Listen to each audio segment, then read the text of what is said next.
Elizabeth Kadzo's two sons were recently killed by unknown people. They lived inside Boni, a forest that extends to the border with Somalia.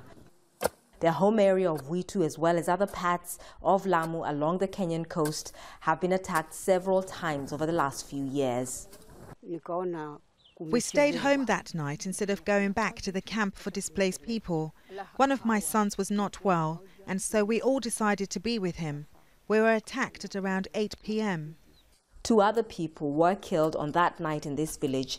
The government has often blamed Somalia's al-Shabab fighters who've been using the forest as a hideout to plan attacks and train Kenyan recruits, but also increasingly conflict between farmers and herders living inside the forest. One of Elizabeth Kadzo's sons was in that house when the attackers came. The other one was right out there. There was also a friend in their compound. Their mother was preparing to sleep in the next house. She says that the attackers targeted the men, they slit their throats and then fled. The main supply route to... This Lamu County administrative leader shows us some of the trouble areas. He says a security operation has forced al-Shabab out of the vast forest. All the routes which they were using and all possible routes which they can use have been sealed. Yes. And their movement has seriously been curtailed. They don't move freely like in the past. No, they cannot.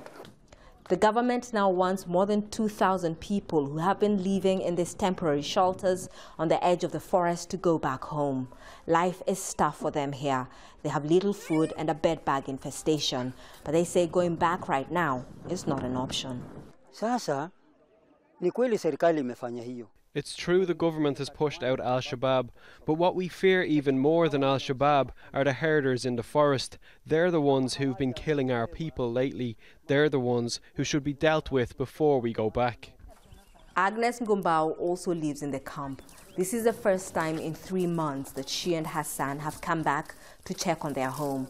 They don't have much time. They tell us they have to go back to the camp before nightfall when it gets dangerous. Catherine Soy, Al Jazeera, Witu, Southern Kenya.